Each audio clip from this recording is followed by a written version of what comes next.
नमस्कार साथियों, मेरा नाम है अक्षय और आपका स्वागत है दृश्य आईएएस चैनल की इस नए वीडियो में।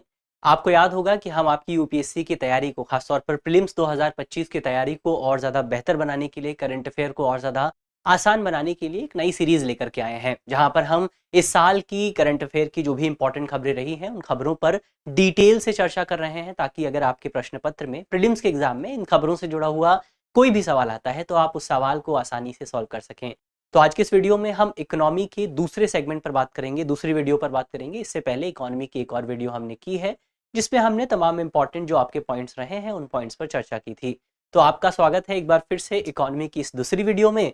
करते हैं वीडियो की शुरुआत। और आज की हमारी पहली जो खबर है, वो बेसिकली आपका एनपीए से जुड़ी हुई है। एनपीए की फुल फॉर्म क्या होती है? नॉन परफॉर्मिंग एसेट से जुड़ी हुई है। तो खबर पर अगर आप चर्चा करें, खबर चर्चा में इस वजह से आई थी क्योंकि आरबीआई की तरफ से एक रिपोर्ट जारी की गई थी। रिपोर्ट कौन सी थी? रिपोर्ट अगर आप देखें, रिपोर्ट का नाम था, बेसिकली आरबीआई ने जो रिपोर्ट जारी थी उसका नाम था बैंकिंग प्रवृत्ति और प्रगति रिपोर्ट।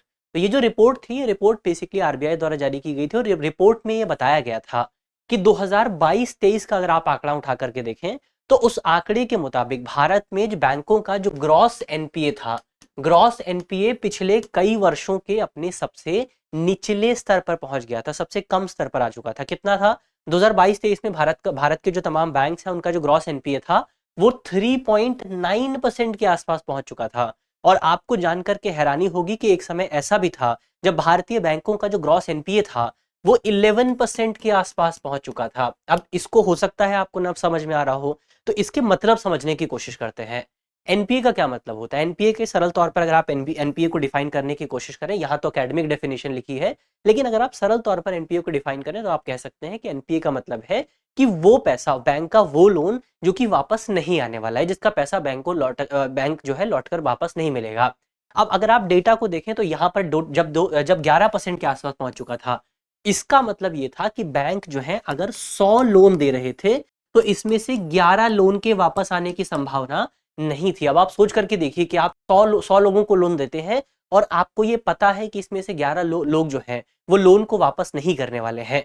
तो अब ये सिचुएशन भारतीय बैंकों में बनी हुई थी। ऐसे में अभी ये घट करके कितना पहुंच चुका है? अभी ये घट करके आपका 3.9% के आसपास आ चुका है। 3.9% का मतलब ये, आप इसको लगभग 4% भी मान सकते हैं। तो अब क्या है? अब 100 लोग अगर भारत में लोन लेते हैं, तो उसमें से 4 लोग हैं जो लौटाने की स्थिति में नहीं होंगे। तो भारत में जो एनपीए का लेवल है, वो आपको घटता हुआ नजर आया है। अब एक बार एनपीए की डेफिनेशन देख लेते हैं, क्या मतलब होता है एनपीए का। एनपीए का तात्पर्य या वित्तीय संस्थानों द्वारा जारी किए गए ऋण या अग्रिम राशि से है। एनपीए क्या होता है? लोन का अमाउंट है, खासतौर पर वो लोन का अमाउंट जो कि जिससे पैसा वापस नहीं आने वाला है। टेक्निकल डेफिनेशन की अगर आप बात करें, तो टेक्निकली ये कहा जाता है कि अगर किसी बैंक कोई अमाउंट जो है, अगर कोई लोन जो है, उसका प्रिंसिपल और उसका इंटरेस्ट अमाउंट 90 दिनों तक बैंक को नहीं मिलता है, 90 दिन मान लीजिए, आप कह सकते हैं 3 महीने तक बैंक को नहीं मिलता है, तो ऐसी सिचुएशन में उस लोन को क्या कहा जाता है? उसको कहा जाता है आपका नॉन परफॉर्मिंग एसेट, यानी कि गैर निष्पादित परिसंपत्ति। लेकिन ये तो सामान्य सिचुएशन की बात हुई। अब एक और सिचुएशन होती है जिसमें अलग क्राइटेरिया का इस्तेमाल होता है, और वो सिचुएशन है आपका एग्रीकल्चर लोन की। तो अगर आपका लोन सामान्य है, अगर आपका लोन जो है, मान लीजिए आपने गाड़ी के लिए लोन लिया है, आपने घर के लिए लोन लिया है, उस मामले में जो डेफिनेशन इस्तेमाल होती है, जो टेक्निकल क्राइटेरिया इस्तेमाल होता है, वो 90 दिनों का है। लेकिन अगर आप एग्रीकल्चरल लोन लेते हैं, अगर आप कृषि ऋण लेते हैं, तो कृषि ऋण के मामले में सिचुएशन बदल जाती है। कृषि ऋण के मामले में बेसिकली आपका ये जो अमाउंट वापस ना करने की बात है, वो फसली मौसमों तक, फसल मौसमों तक है, यानी कि दो आपके जो जो सीजन्स होते हैं, उनको यहाँ पर जो है कैलकुलेट किया जाता है। तो ये कुछ इंपॉर्टेंट बातें हमने एग्रीकल्चर लोन के बारे में देखी, एग्रीकल्चर लोन के बारे में समझी। एनपीए के प्रकार की अगर आप बात करें, एनपीए 2 प्रकार के आपको देखने को मिलते हैं। एक है आपके ग्रॉस एनपीए, यानी कि सकल एनपीए, एक है आपका नेट एनपीए। ग्रॉस एनपीए में बेसिकली जो अमाउंट वापस नहीं आने वाला है, उसको शामिल किया जाता है। नेट एनपीए में बैंक जो है जिस अमाउंट के लिए प्रोविजनिंग कर देते हैं, जिस अमाउंट के लिए बेसिकली प्रावधान कर दिया जाता है, यानी जो पैसा सुरक्षित रख दिया जाता है, बैंकों के लिए अनिवार्य होता है कि उनका जो भी एनपीए होने वाला है, जो भी अनुमान है, उतना पैसा वो अलग करके रख दें। तो जितना भी प्रोविजनिंग की जाती है, उसको अगर आप ग्रॉस एनपीए से घटा देते हैं, तो आपका निकल करके आता है नेट एनपीए। तो ये हमने ग्रॉस एनपीए और नेट एनपीए के बारे में बात की। आगे बढ़ा जाए, अगली खबर, अगला एक एनपीए को लेकर के सरकार की तरफ से क्या प्रोविजन किए गए हैं, उनकी अगर आप बात करें, तो सरकार ने सबसे पहले बैड बैंक बनाए हैं। बैड बैंक अगर आप देखें, जैसे भारत में एक बैंक है national asset reconstruction company limited, तो ये जो national asset reconstruction company limited है, इसको भारत सरकार की तरफ से ऑफिशियल बैड बैंक नामित किया गया है। बैड बैंक क्या होते हैं उनकी अगर आप बात करें, तो बैड बैंक बेसिकली भारत में वो बैंक होते हैं जो कि आपके ट्रेडिशनल जो बैंकिंग सिस्टम है वहां से एनपीए को खरीदते हैं और इसको रिकवर करने की कोशिश करते हैं। तो जितना पैसा रिकवर हो जाता है उतना इनका प्रॉफिट होता है, जो रिकवर नहीं हो पाता वो इनका लॉस हो जाता है। तो बैंकों से एनपीए को अब्सॉर्ब करने के लिए सरकार की तरफ से बैड बैंक का कॉन्सेप्ट शुरू किया गया था। इसके अलावा सरकार ने साल 2000 में सरफेसी एक्ट को पारित किया था। साथ ही सरकार की तरफ से आईबीसी कोड लाया गया था 2016 में। आईबीसी कोड का जो मेन प्रोविजन है वो यही है कि भारत में जो भी आपकी कंपनियां हैं, जो इंसॉल्वेंट कंपनियां हैं, उनकी इंसॉल्वेंसी का जो प्रोसेस है उसको तेज किया जा सके। तो इसी जो पूरा एक्ट है आपका आईबीसी के माध्यम से, इसमें बैंकों के जो इंसॉल्वेंस प्रोसेस है उसको तेज करने के लिए राष्ट्रीय कंपनी कानून न्यायाधिकरण यानी नेशनल कंपनी लॉ ट्रिब्यूनल का भी गठन किया गया है, इसका भी प्रोविजन है। और और जो आपका भारतीय दिवाला एवं दिवालियापन बोर्ड जो है, बैंक्रप्सी बोर्ड जो है, उसका गठन भी इसके माध्यम से किया गया था। फिर सरकार की तरफ से बैंकों और वित्तीय संस्थानों को देय ऋण वसूली अधिनियम जो है 1993 का कानून है, ये भी सरकार ने पारित किया है। तो ये कुछ इंपॉर्टेंट बातें हैं भारत में बैंकों को लेकर के, एनपीए को लेकर के, जिन पर हमने चर्चा की। बढ़ा जाए आगे, बातचीत की जाए अगली खबर को लेकर के।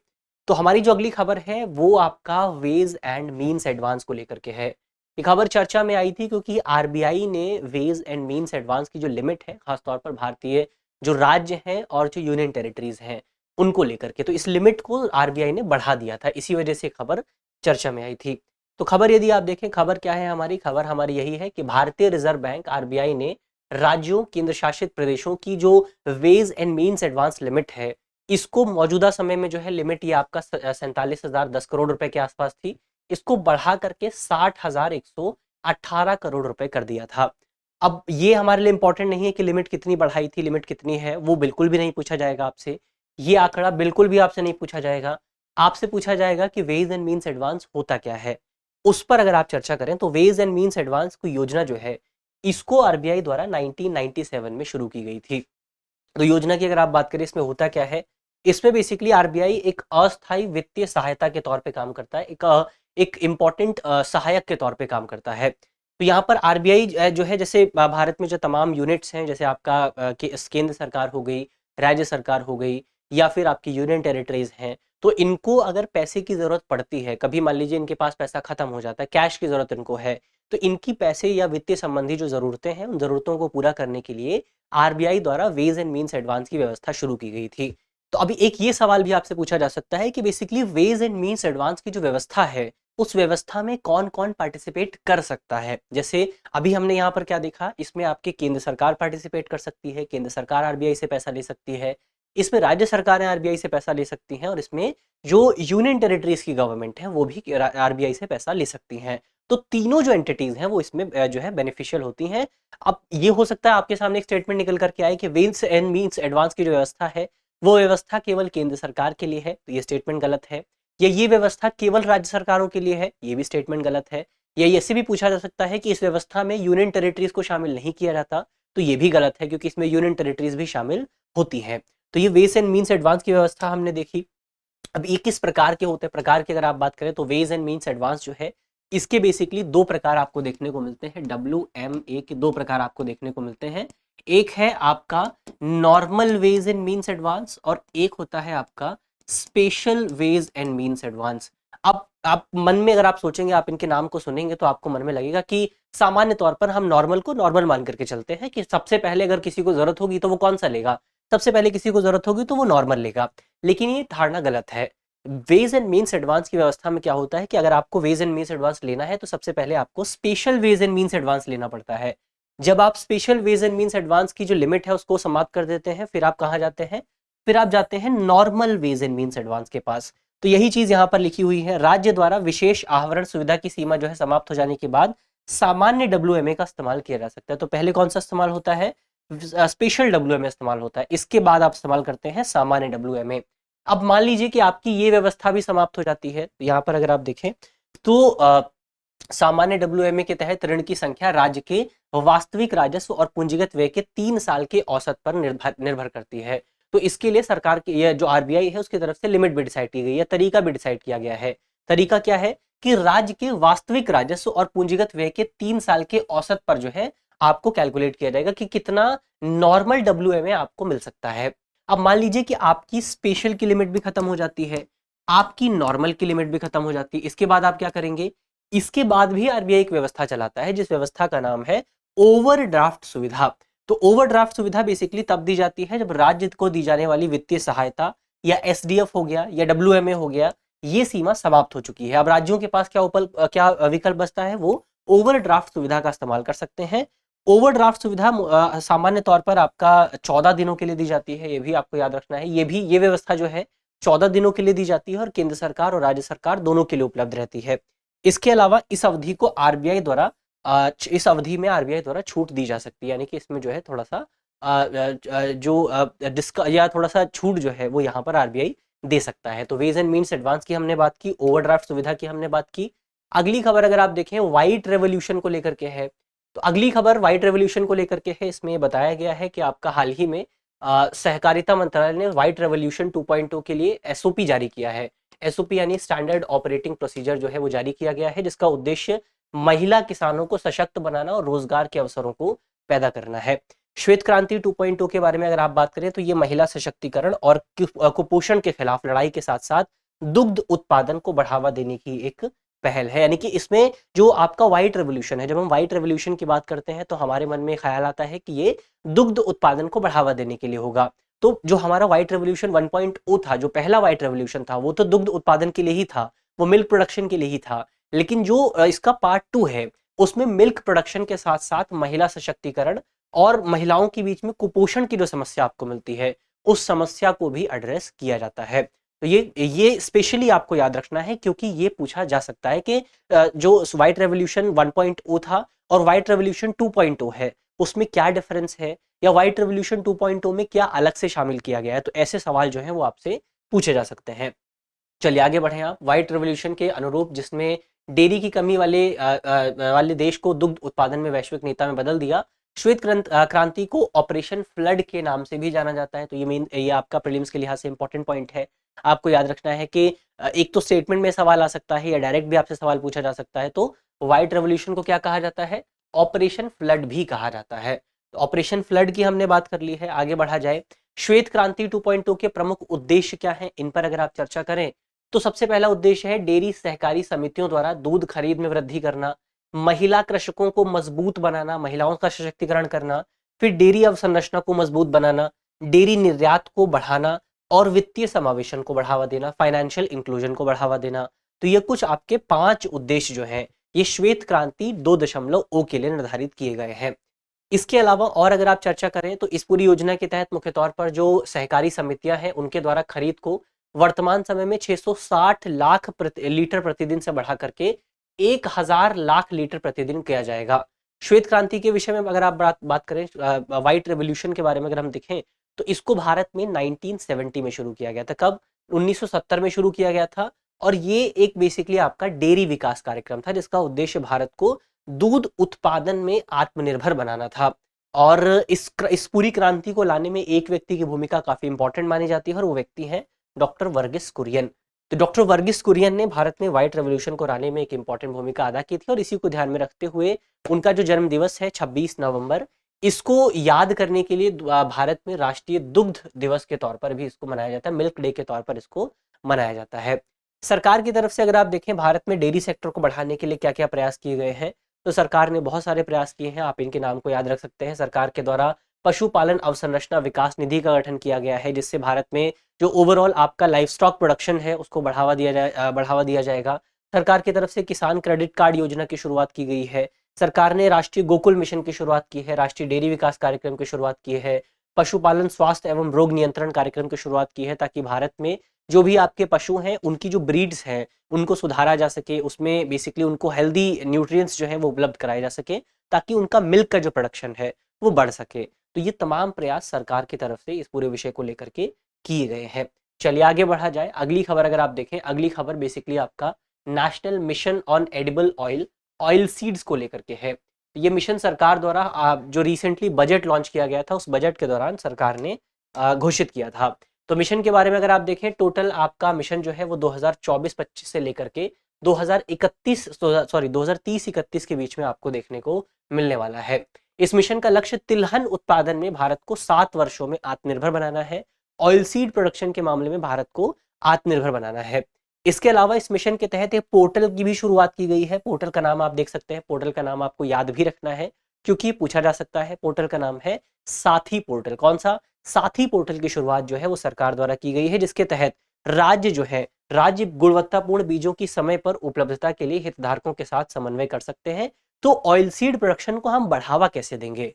बढ़ावा देंगे जब हमारे बीज अच्छे होंगे, जब हमारी सीड्स अच्छी होंगी, तो अच्छी गुणवत्ता वाले बीजों की उपलब्धता सुनिश्चित करने के लिए सरकार की तरफ से ये पूरा जो कार्यक्रम है आपका, इस कार्यक्रम की शुरुआत की गई है। तो इसके तहत पोर्टल का नाम आप याद रख लीजिए, साथी पोर्टल है। इसके अलावा इस मिशन के बारे में अगर हम बात करें तो इस मिशन को इसे खाद्य तेल के आयात पर निर्भरता को कम करने के लिए क्रम में घरेलू तिलहन उत्पादन को बढ़ावा देने हेतु कृषि एवं किसान कल्याण मंत्रालय द्वारा शुरू किया गया। कौन सा मंत्रालय है? कृषि एवं किसान कल्याण मंत्रालय। इससे पहले भी एक मिशन था भारत का जो कि इसी संदर्भ में जुड़ा हुआ था, जिसका नाम है नेशनल पाम ऑयल मिशन था सरकार का। तो पाम ऑयल मिशन और ऑयल सीड मिशन जो है, इन दोनों को मिला करके हमारा टारगेट यही है कि 2030-31 तक भारत में घरेलू खाद्य तेल जो है इसके उत्पादन को 25.45 मिलियन टन तक बढ़ाया जा सके, जिससे भारत की अनुमानित घरेलू आवश्यकता का लगभग 72% हिस्सा जो है उसको पूरा किया जा सकेगा। अभी वर्तमान समय में अगर आप पाम ऑयल की बात करें तो हम बहुत बड़ी मात्रा में दुनिया के दूसरे देशों से पाम ऑयल मंगाते हैं, जिसमें इंडोनेशिया है और मलेशिया है और भी देश शामिल है, जहां से हम बड़ी मात्रा में पाम ऑयल को इंपोर्ट करते हैं। तो हमारा टारगेट ये है कि हम इसको इंपोर्ट ना करें बल्कि अपने देश में ही इसका उत्पादन करें, ताकि हमारा जो इंपोर्ट बिल है उस बिल को कम किया जा सके। तो ये इस मिशन की हमने बात की। मिशन के बारे में क्या कुछ इंपॉर्टेंट पॉइंट्स हैं उनको देखा। अगली खबर अगर आप देखें, अगली खबर बेसिकली यहाँ पर यूएनडीपी की तरफ से रिपोर्ट जारी की गई है। यूएनडीपी के बारे में आप जानते हैं, United Nation Development Programme. UNDP ने जो रिपोर्ट जारी की है, रिपोर्ट का नाम है global multi dimensional poverty index 2024। तो मल्टी डायमेंशनल पॉवर्टी इंडेक्स यानी बहुआयामी गरीबी सूचकांक जो है वो जारी किया गया है यूएनडीपी द्वारा। तो अब इस विषय में थोड़ा सा और डिटेल से अगर हम चर्चा करें तो हमने देख ही लिया है कि जो आपका यूएनडीपी है, यूएनडीपी ने इस पूरे इंडेक्स को जारी किया है। यूएनडीपी के साथ दो और इंस्टीट्यूशन है, एक है आपका ऑक्सफोर्ड गरीबी और मानव विकास पहल, और एक है तो इसकी तरफ से भी इस पूरे सूचकांक को जारी किया गया मिलकर के। 2024 का सूचकांक है वो हमने देख ही लिया है। फिर आपका मल्टी डायमेंशनल पॉवर्टी इंडेक्स जो है ये स्वास्थ्य, शिक्षा और जीवन स्तर में परस्पर संबद्ध अभावों को मापता है, जो सीधे तौर पर किसी व्यक्ति के जीवन को के कल्याण को प्रभावित करते हैं। तो बेसिकली होता क्या है इस पूरे इंडेक्स में? सामान्य तौर पर अगर आप देखें तो सामान्य तौर पर जब आप गरीबी को डिफाइन करते हैं तो आप इकोनॉमिक क्राइटेरिया को लेते हैं, आप आर्थिक क्राइटेरिया को लेते हैं कि कोई व्यक्ति कितने पैसे कमाता है और उस पैसे के माध्यम से वो अपनी कितनी ज़रूरतें पूरी कर सकता है। लेकिन गरीबी केवल आप आर्थिक आधार पर नहीं माप सकते हैं। गरीबी को मापने के लिए आपको और भी क्राइटेरिया चाहिए। जैसे किसी व्यक्ति को गुणवत्तापूर्ण शिक्षा मिल पाती है या फिर नहीं मिल पाती है, किसी व्यक्ति को बेहतर भोजन मिल पाता है, नहीं मिल पाता है, किसी व्यक्ति की जो आपकी फाइनेंशियल इंक्लूजन है वो कितना है, डिजिटल लिटरेसी कितनी है, तो ये फैक्टर्स भी आपको देखने होते हैं। तो पहले आपका केवल इकोनॉमिक आधार पर गरीबी को मापा जाता था, लेकिन बाद में यूएनडीपी की तरफ से जो पहल की गई वो ये थी कि आपका अब दूसरे आधारों को भी इस्तेमाल किया जाएगा गरीबी को मापने के लिए, और इसीलिए इसको मल्टी डायमेंशनल पॉवर्टी कहा जाता है, यानी कि केवल एक डायमेंशन में नहीं दिखती है, बहुत सारे डायमेंशंस में देखा जाता है। तो ये मल्टी डायमेंशनल पॉवर्टी की हमने बात की। अब कुछ निष्कर्ष अगर आप देख लें, कुछ निष्कर्ष, कुछ बातें जो यहाँ पर कही गई है उनकी चर्चा अगर आप देखें तो सबसे पहली बात बहुत सामान्य सी बात है। रिपोर्ट ये बताती है कि दुनिया भर में जो युद्धरत देश है, जहां पर वॉर चल रहा है, वो देश इस पूरी सिचुएशन में ज्यादा खराब सिचुएशन में, यानी कि वहां पर आपको ज्यादा मल्टी डायमेंशनल पॉवर्टी देखने को मिलेगी। इसके अलावा 112 देशों में तकरीबन 1.1 बिलियन लोग तीव्र बहुआयामी गरीबी से प्रभावित हैं, और रिपोर्ट ये बताती है कि अकेले भारत में आपको 234 मिलियन लोग जो हैं वो बहुआयामी गरीबी में देखने को मिलेंगे, और इसी के साथ भारत में बहुआयामी गरीबों की जो संख्या है, मल्टी डायमेंशनल पुअर्स की जो संख्या है वो सबसे ज्यादा है। तो ये पॉइंट भी आपको याद रखना है कि भारत में मल्टी डायमेंशनल पॉवर्टी से प्रभावित लोगों की जो संख्या है वो सबसे ज्यादा है। अब इसके अलावा अगर आप सूचकांक के बारे में बात करें तो सूचकांक हमने देख ही लिया है। ये बेसिकली आपका 100 विकासशील देश जो है इनको नापता है, इनको मापता है। 2010 में इसको शुरू किया गया था यूएनडीपी द्वारा, और इसके साथ साथ बेसिकली इसमें आपके टोटल 10 जो आपके इंडिकेटर्स हैं उनका इस्तेमाल होता है। कौन कौन से इंडिकेटर्स हैं उनको एक बार अगर हम देख लें, सबसे पहले 3 आपके डायमेंशंस है, हेल्थ है, एजुकेशन है और लिविंग स्टैंडर्ड है। कौन कौन से 10 आपके इंडिकेटर्स हैं? न्यूट्रिशन है, चाइल्ड मोर्टेलिटी है, ईयर्स ऑफ स्कूलिंग है, स्कूल अटेंडेंस है, cooking fuel, sanitation, water, electricity, flat और एसिड्स। तो ये बेसिकली आपका 10 क्राइटेरिया है जो कि यहाँ पर इस्तेमाल किए जाते हैं यूएनडीपी द्वारा गरीबी को मापने के लिए या बहुआयामी गरीबी को मापने के लिए। अब जो अंतर्राष्ट्रीय स्तर पर बहुआयामी गरीबी सूचकांक है, उसी तर्ज पर भारत में नीति आयोग ने भी एक नेशनल मल्टी पॉवर्टी इंडेक्स जारी किया था। तो ये भी आपको याद रखना है कि अंतर्राष्ट्रीय स्तर पर कौन जारी करता है, ये यूएनडीपी जारी करता है, और भारत में कौन जारी करता है, भारत में नीति आयोग जारी करता है। तो ये कुछ इंपॉर्टेंट पॉइंट इसके विषय में रहे। अगली खबर अगर आप देखें, अगली खबर बेसिकली आपका जो है बी रेडी इंडेक्स को लेकर के है। तो अब बी रेडी इंडेक्स क्यों चर्चा में आया है? बी रेडी इंडेक्स चर्चा में आया है क्योंकि आपको याद होगा पहले एक इंडेक्स हुआ करता था, ease of doing business index, EDB index जिसको कहा जाता था। तो ease of doing business index जो था, इस इंडेक्स को लेकर के जो विश्व बैंक जो है जिसकी तरफ से इस इंडेक्स को जारी किया जाता है, उस पर बहुत सारे आरोप लगाए गए थे। तो विश्व बैंक पर ईज ऑफ डूइंग बिजनेस जो है, इस इंडेक्स को लेकर के बहुत सारे आरोप लगाए गए कि जो विश्व बैंक है वो इस इंडेक्स के साथ छेड़छाड़ करता है, पैसे लेने के भी आरोप लगाए गए। तो उसके बाद विश्व बैंक ने इस इंडेक्स को बंद कर दिया था और इसके बजाय इसके स्थान पर एक दूसरा इंडेक्स शुरू किया गया था जिसका नाम था बी रेडी इंडेक्स। तो अब आपको याद रखना है बी रेडी इंडेक्स किसके स्थान पर आया था? Ease of doing business index के स्थान पर आया था। अब बी रेडी इंडेक्स के विषय में अगर आप देखें कुछ इंपॉर्टेंट पॉइंट, तो ये विश्व बैंक समूह की एक नई डेटा संग्रहण और विश्लेषण परियोजना है, यानी कि इसमें डेटा को एनालाइज किया जाता है और उस एनालिसिस के आधार पर तमाम निष्कर्ष निकाले जाते हैं, जिसका उद्देश्य दुनिया भर में व्यापार और निवेश के माहौल का आकलन करना है।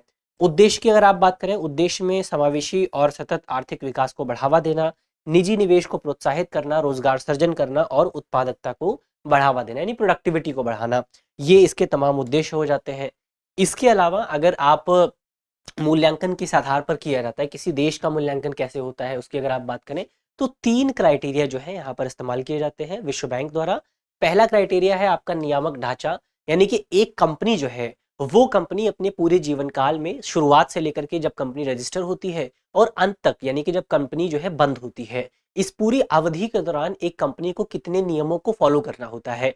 अब अगर एक देश जो है वो देश अपने क्षेत्र में ज्यादा नियमों को लागू करेगा तो कंपनी सही ढंग से व्यापार नहीं कर पाएगी। अगर नियम कम होंगे, कंप्लायंस कम होंगे, तो कंपनी अपने कोर काम पर ज्यादा ध्यान दे पाएगी और ये जो अलग से काम है इन पर ध्यान देने की जरूरत नहीं पड़ेगी। तो इसीलिए देखा जाता है कि किसी देश में जो नियामक ढांचा है वो कितना बेहतर है, कितना सरल है, वो काफी इंपॉर्टेंट होता है। तो ये इसका पहला क्राइटेरिया है। दूसरा क्राइटेरिया सार्वजनिक सेवाएं हैं, यानी कि एक कंपनी जो है वो बेसिकली सरकार की तरफ से कितने बेहतर इंफ्रास्ट्रक्चर का इस्तेमाल कर पाती है, ये इनका दूसरा क्राइटेरिया है। और तीसरा क्राइटेरिया है परिचालन दक्षता, यानी कि जो आपका ऑपरेशन है, कंपनी कितने बेहतर ढंग से अपने ऑपरेशन को कंडक्ट करती है, वो भी इनके क्राइटेरिया के तौर पर इस्तेमाल होता है। तो 3 क्राइटेरिया जो है वो यहाँ पर इस्तेमाल किए जाते हैं विश्व बैंक द्वारा इस पूरी सिचुएशन में चीजों को कैलकुलेट करने के लिए। चलिए आगे बढ़ा जाए। अगली खबर अगर आप देखें, नवरत्न स्टेटस को लेकर के है। तो ये खबर चर्चा में इस वजह से आई थी क्योंकि भारत सरकार की तरफ से भारत के 4 सेंट्रल पब्लिक सेक्टर एंटरप्राइजेस जो हैं उनको नवरत्न का दर्जा दिया गया था, जिसकी वजह से ये खबर आपको चर्चा में देखने को मिली थी। अब 4 कौन कौन से हैं उनके नाम को एक बार अगर हम देख लें, तो इसमें एक है आपका सबसे पहले रेलटेल कॉर्पोरेशन ऑफ इंडिया, एक है आपका SJVN यानी कि सतलुज जल विद्युत निगम लिमिटेड, एक है आपका solar energy corporation of India और एक है आपका NHPC national hydrological power corporation. इनको नवरत्न का दर्जा मिला था और इसी के साथ भारत में नवरत्नों की जो संख्या थी वो बढ़ करके 25 हो गई थी। तो ये पॉइंट आपको यहाँ पर याद रखने हैं। लेकिन उससे भी इंपॉर्टेंट पॉइंट जो है वो भारत में CPSEs का वर्गीकरण है। वर्गीकरण कैसे किया जाता है और क्या मापदंड इस्तेमाल होते हैं वो हमारे लिए ज्यादा इंपॉर्टेंट है। तो इसमें 3 वर्गीकरण आपको देखने को मिलते हैं, जिसमें सबसे पहला है आपका महारत्न, फिर है नवरत्न और फिर है मिनी रत्न। ये तीनों के बारे में बात करेंगे, लेकिन इसमें सबसे इंपॉर्टेंट क्या है? महारत्न है। तो महारत्न पर चर्चा करते हैं। महारत्न योजना की शुरुआत जो है वो भारत में 2010 में की गई थी। मई 2010 में इसकी शुरुआत हुई थी। इसमें अगर आप मापदंडों की बात करें, क्राइटेरिया क्या है? सबसे पहला क्राइटेरिया क्या होगा? कंपनी जिस भी कंपनी को महारत्न का दर्जा चाहिए उसको कम से कम नवरत्न का दर्जा पहले से मिला हो। तो जिस कंपनी को नवरत्न का दर्जा पहले से मिला है वही कंपनी महारत्न का दर्जा प्राप्त कर सकती है। इसके अलावा कंपनी को सेबी के नियामकों के अंतर्गत न्यूनतम निर्धारित सार्वजनिक हिस्सेदारी के साथ भारतीय शेयर बाजार में सूचीबद्ध होना चाहिए, यानी कि पब्लिक लिस्टेड कंपनी होनी चाहिए। ये भी आपको याद रखना है कि अगर किसी कंपनी को महारत्न का दर्जा प्राप्त करना है तो उसको क्या होना चाहिए, पब्लिक लिस्टेड कंपनी होना चाहिए। और इसके साथ साथ तीसरी शर्त यह है कि पिछले 3 वर्षों में उसका जो औसत वार्षिक निवल मूल्य जो है वो कम से कम 15,000 करोड़ रुपए से ज्यादा होना चाहिए। तो ये 3 क्राइटेरियाज जो है अगर कोई कंपनी फॉलो करती है तो वो जो महारत्न है उसका दर्जा प्राप्त कर सकती है। एक और क्राइटेरिया है, पिछले 3 वर्षों का औसत वार्षिक नेट प्रॉफिट जो है वो 5,000 करोड़ रुपए से ज्यादा हो। एग्जाम्पल अगर आप देख लें कुछ नवरत्न के, तो भारत हैवी इलेक्ट्रिक्स लिमिटेड है, भारत पेट्रोलियम कॉर्पोरेशन लिमिटेड है, कोल इंडिया लिमिटेड है, गेल्स इंडिया लिमिटेड है। ये कंपनियां क्या है, महारत्न कंपनियां हैं। तो इनको आपको याद रखना है, कंपनियां क्या है, महारत्न कंपनियां हैं।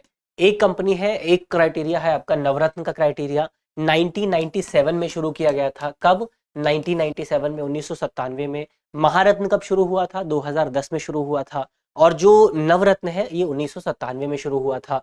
नवरत्न के मापदंड अगर आप देखिए, पहला तो यही है कि सबसे पहले उसको मिनी रत्न कैटेगरी 1 की कंपनी होनी चाहिए और अनुसूची ए में शामिल होना चाहिए। तो ये एक शर्त यहाँ पर निर्धारित की गई है।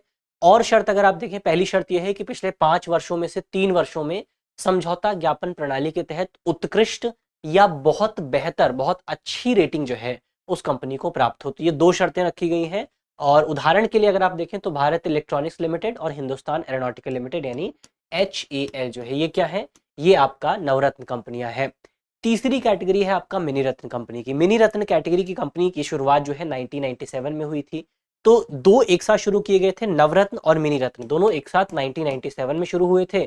और महारत्न कब शुरू हुआ था, 2010 में शुरू हुआ था। तो इसको 1997 में शुरू किया गया था। मिनी रत्न जो कंपनियां होती हैं उनको 2 कैटेगरीज में रखा जाता है, एक मिनी रत्न कैटेगरी 1 और दूसरा है मिनी रत्न कैटेगरी 2।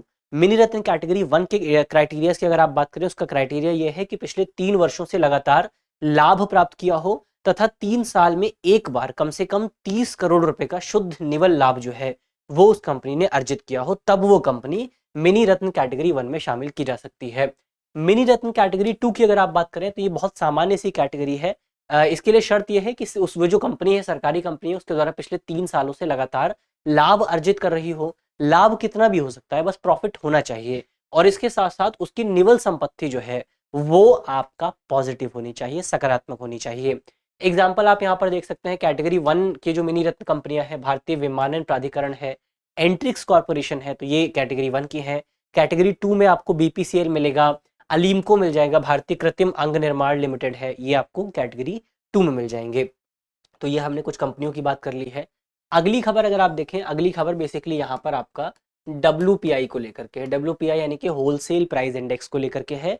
खबर चर्चा में इस वजह से आई थी क्योंकि केंद्र सरकार की तरफ से WPI का जो बेस ईयर है उसको चेंज करने के लिए एक वर्किंग ग्रुप का गठन किया गया था, कार्य समूह का गठन किया गया था। उसी वजह से ये खबर आपको देखने को मिली थी। तो थोड़ा सा और डिटेल से इस पे बात करते हैं, खबर चर्चा में क्यों आई थी। क्योंकि भारत सरकार ने होलसेल प्राइस इंडेक्स यानी कि थोक मूल्य सूचकांक के आधार वर्ष वर्तमान समय में 2011-12 है, इसको चेंज करने की बात हो रही है। और नया जो आधार वर्ष होगा वो अनुमानतः 2022-23 हो सकता है। तो इसको चेंज करने के लिए एक जो है कार्य समूह का गठन हुआ था, जिस कार्य समूह की अध्यक्षता जो है वो नीति आयोग के एक मेंबर कर रहे हैं जिनका नाम है प्रोफेसर रमेश चंद। तो प्रोफेसर रमेश चंद की अध्यक्षता में इस वर्किंग ग्रुप का गठन जो है किया गया था।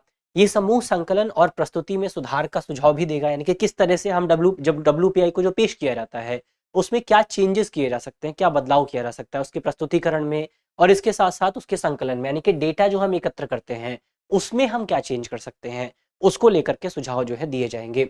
ये समूह, ये जो आपका कार्य समूह है, ये WPI से उत्पादक मूल्य सूचकांक यानी कि प्रोड्यूसर प्राइस इंडेक्स, अभी किसको हम देखते हैं, होलसेल प्राइस इंडेक्स को देखते हैं, इसको प्रोड्यूसर प्राइस इंडेक्स में चेंज करने का जो पूरा रास्ता होगा, जो पूरा रोड मैप होगा, वो भी तैयार करेगा ये वर्किंग समूह।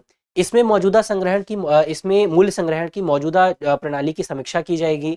WPI या PPI के लिए अपनाई जाने वाली जो गणना पद्धति है उस पर भी डिसीजन जो है लिया जाएगा इस पूरे कार्य समूह द्वारा। इसके अलावा WPI की अगर आप बात करें तो WPI आप कह सकते हैं जैसे इसके नाम में ही थोक जुड़ा हुआ है, यानी कि होलसेल जुड़ा हुआ है। तो जो थोक लेवल पर खरीद और बिक्री होती है उसकी वैल्यू में या उसकी कीमत में जो चेंज आता है उस चेंज को मापा जाता है WPI के माध्यम से, यानी कि होलसेल प्राइस इंडेक्स के माध्यम से। अब इसको जारी कौन करता है वो ज़्यादा इंपॉर्टेंट है।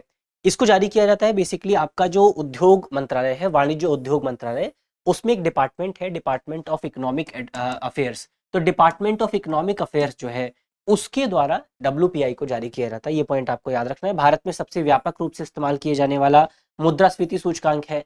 लेकिन आपको ये भी याद रखना है कि RBI अपनी पॉलिसी के निर्माण के लिए WPI का इस्तेमाल नहीं करता है, बल्कि RBI अपनी पॉलिसी का निर्माण करने के लिए CPI का इस्तेमाल करता है। तो ये पॉइंट हमारे लिए इंपॉर्टेंट है। ये सूचकांक की प्रमुख आलोचना ये है कि इसमें आम जनता उत्पादों के आम जनता के प्राइस में जो चेंज आता है ये उसको नहीं मापता है, बल्कि आम जनता को जो महंगाई महसूस होती है उसको मापने का काम किया जाता है CPI द्वारा। तो ये CPI काफ़ी ज़्यादा इंपॉर्टेंट हो जाता है। CPI की हमने बात कर ली है और ये कुछ इंपॉर्टेंट खबरें रही हमारी इस पूरे सीरीज़ में, इस पूरे सेकंड वीडियो में। और जो भी दूसरी इंपॉर्टेंट खबरें रहेंगी उन पर हम और एक वीडियो में चर्चा करने वाले हैं। तो इस सीरीज़ की एक और वीडियो जल्द ही आपको मिलेगी। तो जैसे ही आपको वीडियो प्राप्त हो सबसे पहले इस वीडियो को शेयर कर दीजिए अपने दोस्तों के साथ, अपने साथियों के साथ, अपने परिवारजनों के साथ, ताकि आपके जो भी साथी 2025 में एग्जाम दे रहे हैं उनकी इकोनॉमी के जो करंट अफेयर्स की खबरें हैं वो पूरी तरीके से कवर हो सकें। तो इसी नोट के साथ करते हैं आज की वीडियो को समाप्त। मिलते हैं आपसे अगली वीडियो में। तब तक के लिए अपना ख्याल रखिए, ध्यान रखिए, पढ़ते रहिए। धन्यवाद। डियर व्यूअर्स, अपने एग्जाम की तैयारी को और बेहतर करने के लिए हमारे चैनल को लाइक, शेयर और सब्सक्राइब करना न भूलें।